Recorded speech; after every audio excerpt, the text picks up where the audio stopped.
that about 60% of the decompression indices that we observe or that are reported to us from the recreational diving world actually are not out of any human error.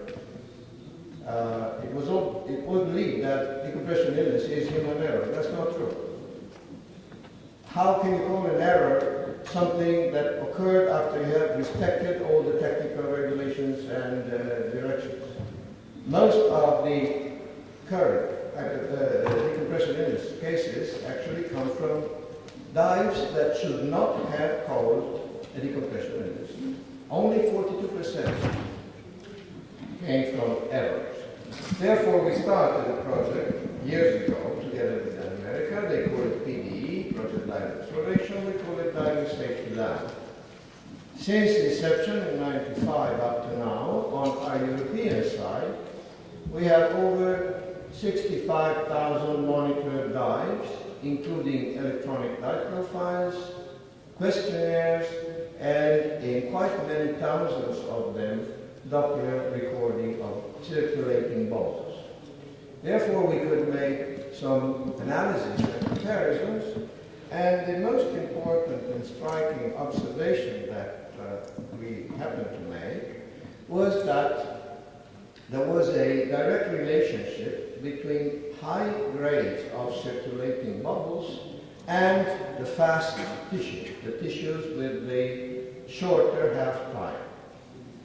And the correlation became particularly important and significant whenever the saturation, the pressure of nitrogen of the most saturated tissue, which is called the leading tissue, was over 80% of the maximum admitted value. 80% means less than the maximum admitted value. That means that one diver, according to the rules, could have dived up to 100% of the admitted value. But that would be generating many bubbles in that dive. And actually, every time that this threshold of 80%, 0.8 of the admitted value was superated, we could observe quite many bubbles, high degrees of bubbles.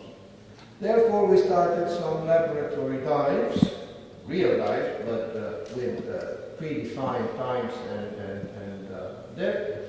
And we asked the divers to dive 25 meters for 25 minutes, ascending without any stop at 10 and 3 meters per minute, ascending with a safety stop at 18, 10, and 3 meters per minute, and this is the level of bubbles that we observed. All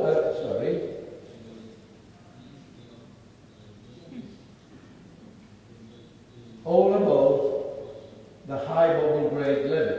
So this would be the safety line. Below this, you have occasional bubbles, low bubble grades. Above this, you have high bubble grades. Only when we introduced a deep stop, deeper than the safety stop, and so going back to a certain extent to the Haldanian approach, we could dramatically reduce the bubble load of these divers to levels below the critical threshold of between low and high bubble grades. So we now have one element that allows us to reduce bubble load, and this can be obtained by optimizing profiles. You also have seen images that have clearly described how, for example, using nitrox can reduce the bubble load. And clearly, diving within no decompression limits can reduce the bubble load. And also reducing the number of multiple repetitive dives is a good idea to reduce bubble loads. But we also have to take into consideration that man is not simply a machine or a mathematical computer. We are a biological machine. And so we have also to increase our resistance against bubble loads and reduce possible individual risk factors.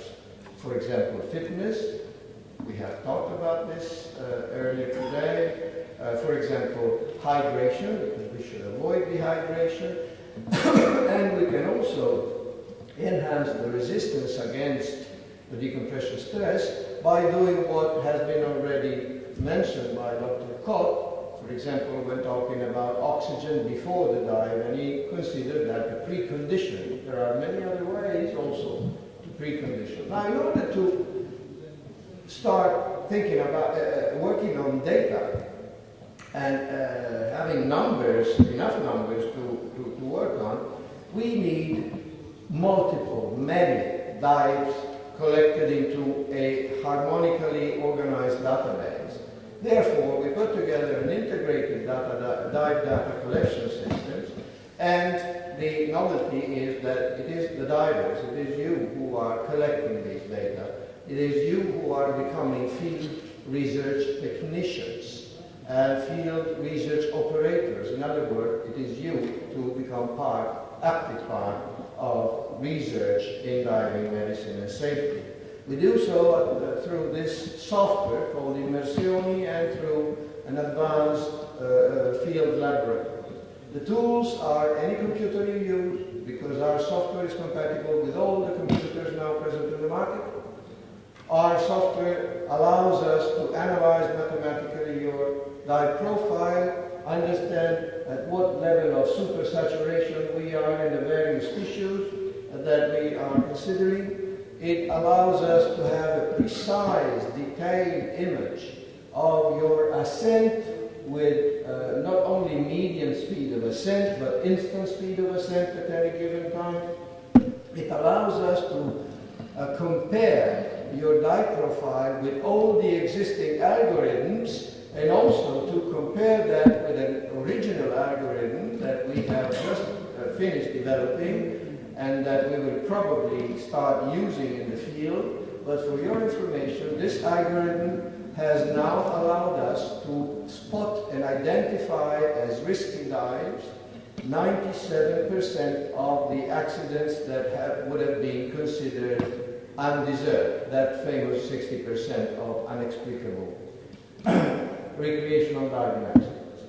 In order to make this software more diver-friendly, it has also other utilities. For example, it can be used as a very flexible and powerful dive log. It can receive photos and videos to be associated with a given dive. It has a geolocalization utility that will remind you, or will place the dive in a special place.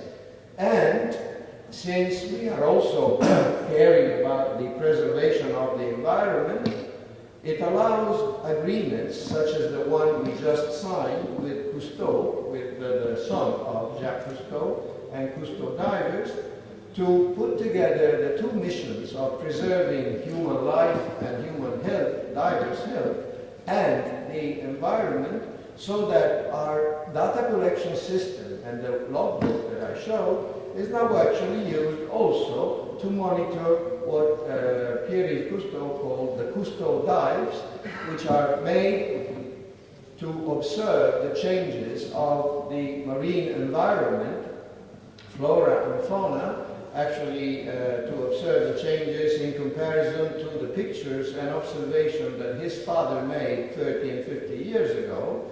And all these data will be collated into our software, Immersioni. So we will have a really unique database providing data on the safety and health of both the divers and the marine environment. You're all welcome to participate. Now, what are we doing to keep on going on this path? We have to analyze all the moments, all the faces and facets of a dive, and a dive. So we have to consider what happens and what occurs before the dive, whether the diver is fit, whether there are physiological changes, whether there are pathological changes in the system, so on. We have to monitor what is happening to the physiology and the body of the diver while diving, so monitoring narcosis, decompression procedures, cardiac functions, bubble monitoring even underwater, and we have to monitor what happens after the dive with bubble monitoring, with biological, biochemical monitoring, and building up an accident database that will allow us to compare what goes wrong with what goes right. We do this with our advanced field research, allowing all of you to understand and learn how to do things such as Doppler recording post-dive. This is what you are going to do. Understanding how to do biological examinations, such as, for example, urinary specific gravity, the density of urine, which is a direct indicator of hydration. Measuring the concentration, the density of blood through this exam, which is called the measurement of hematocrit. Again, is a very, very precise sign and indicator of hydration. But we are also monitoring your heart while underwater with echographs that we can carry underwater and that can give us images like this one, which is an image with bubbles. These tiny white spots are real bubbles, nitrogen bubbles after a very, very simple dive to 25 minutes in our wet laboratory, which is the Nemo swimming pool, 35-meter swimming pool in Brussels. We're not happy by doing this only, because we want to train our diver and research divers to become even more experienced in collecting data for us, for them to be evaluated later on in scientific environment. Therefore, we have bought and and deployed in the field a number of sophisticated machines, such, for example, this very powerful but portable echograph, by which we can not only monitor and take pictures of the functioning heart, but also of the functioning lung. We have other machines. This is Murat Eci, who is one of our co-workers from the Galatasaray University in Turkey, and this is a bioimpedance machine that measures the impedance, the bioimpedance of the body, and this is used to understand how many fluids go from one side to the other in the body, and whether we are dispersing fluid or not. Furthermore, going on and on the preconditioning efforts to the divers, we are trying to identify factors that would be protective for the divers if applied before the dive. And for example, preheating of the diver is producing a substance, a protein, which is called the heat shock protein. Heat shock protein 70 is one of these.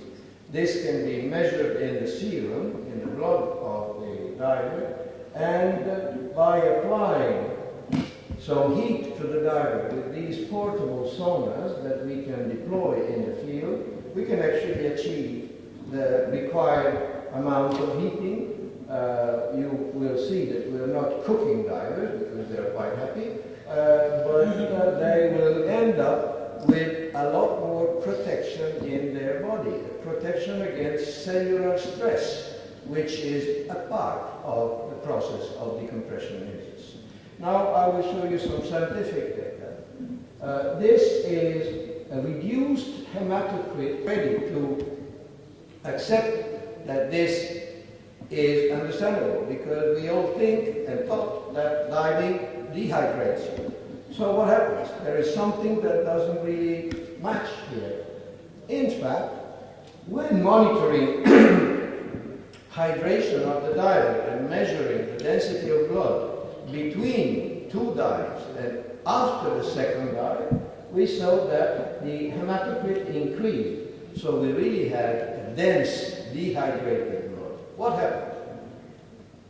Most probably, the first decompression stress was fought against, contrasted by the body borrowing some water from other compartments. So the blood was taking water from the tissue, from the muscles, from the cells. But obviously, unless this water is replaced, the end result is that the organism has lost water. And so, after a while, the situation will be re-equilibrated and the body will be dehydrated.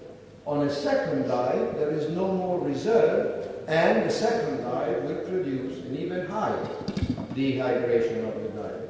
This is quite interesting because going back to 1995, we observed that if taking single dives, the majority of them were bubble-free, and only about 30% had bubbles.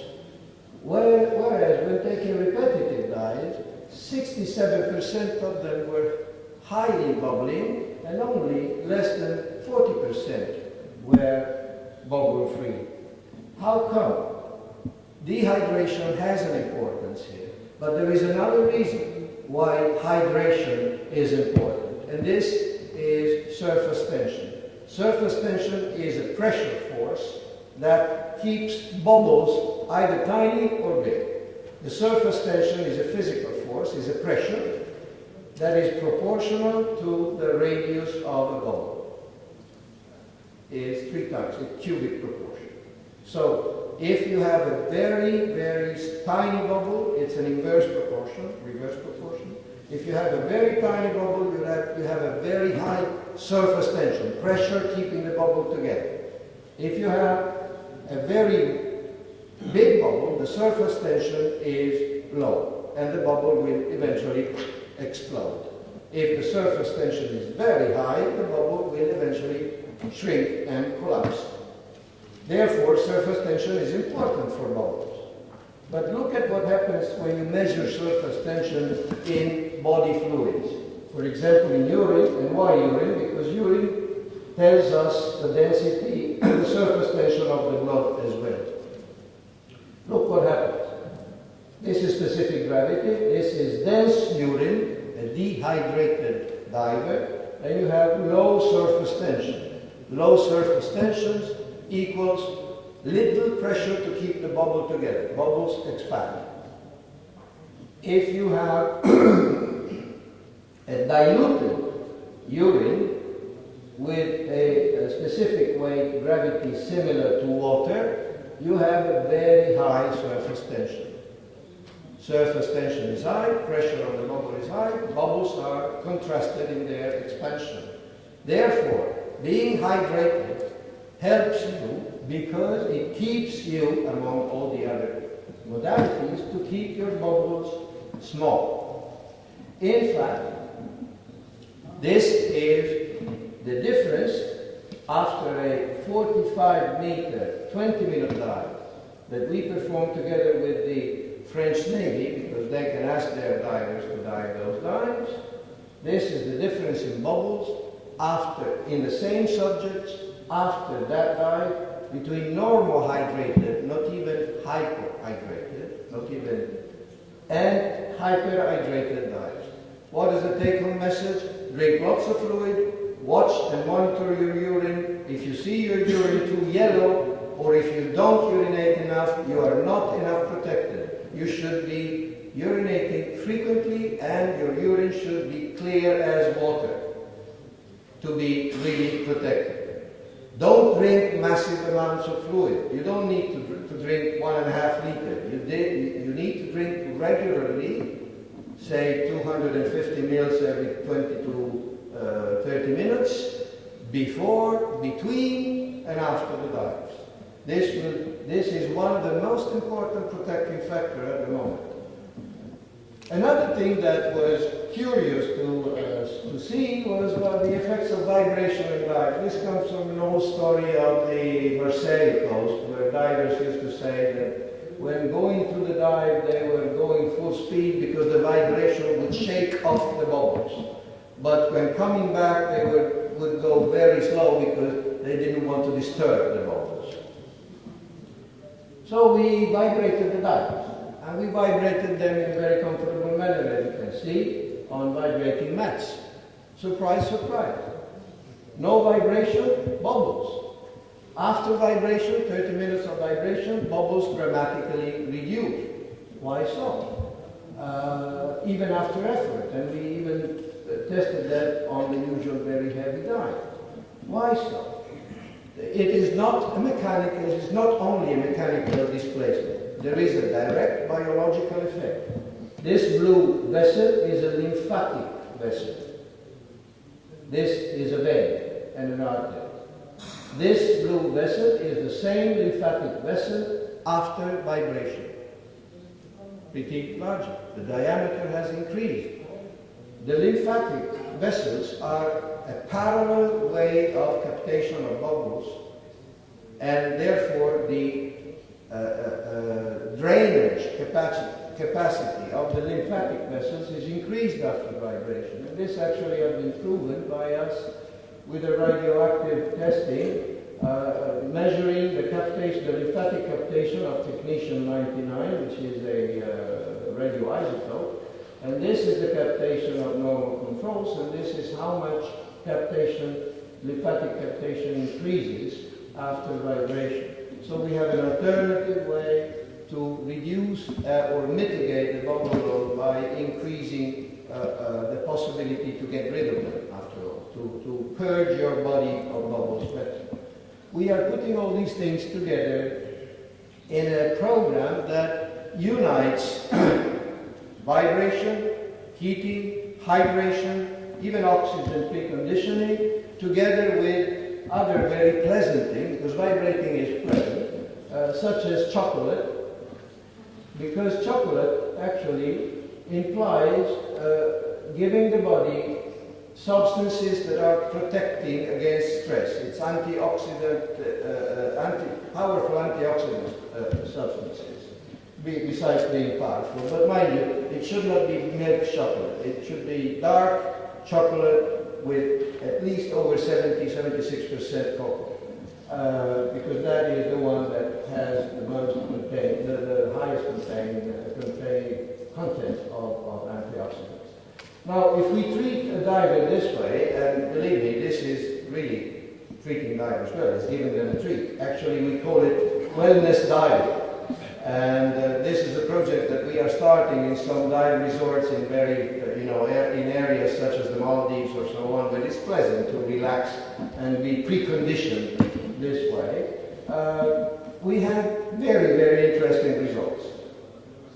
Vibration and sauna decrease bubble content. Chocolate and antioxidant do nothing to the bubble count value, but they produce an increase in a biochemical substance which is called nitric oxide that can be measured, and that is a very powerful protectant of the arteries and the tissues against the stress of bubbles. So we are now preconditioning divers through two modalities surrounding, sieging the bubble stress under the siege of preconditioning factors, which are reducing bubbles through vibration and sauna and increasing the diver's defense against decompression stress through other modalities, including oxygen.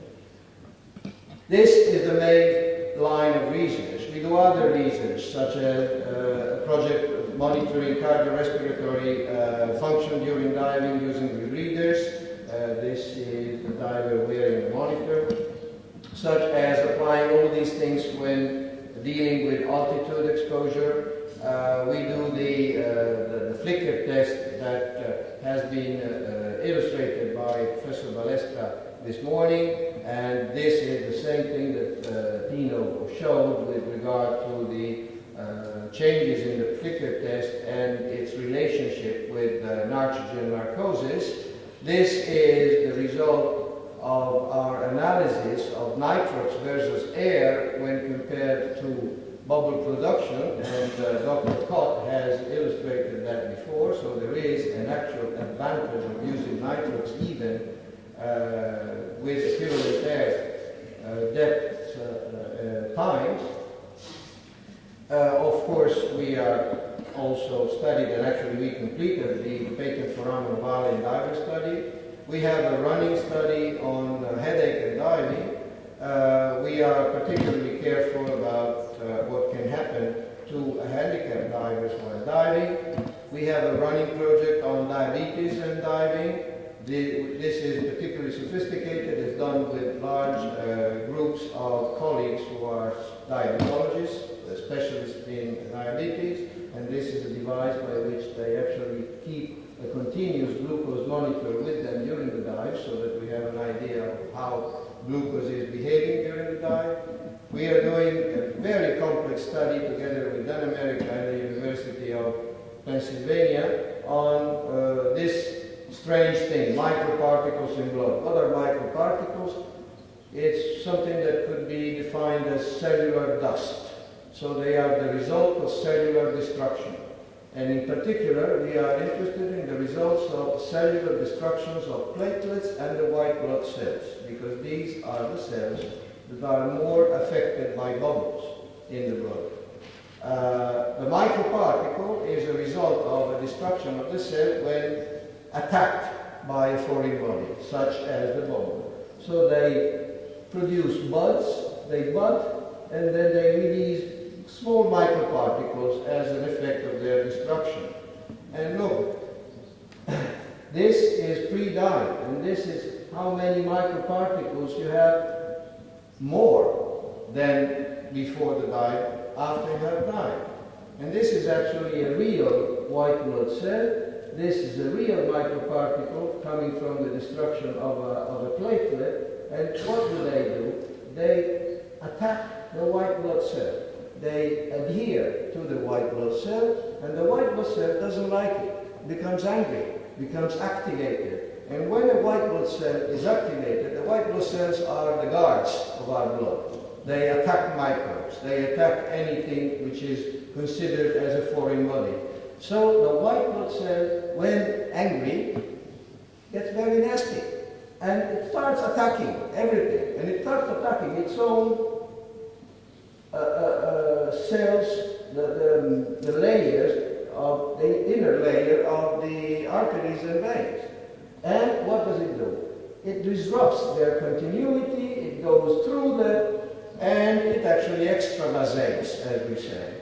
So we have the inflammation. What you all know, when you have trauma or infection, you become inflamed, your tissues become inflamed. And this is leading us to consider decompression sickness, after being mechanical insult, an inflammatory disease.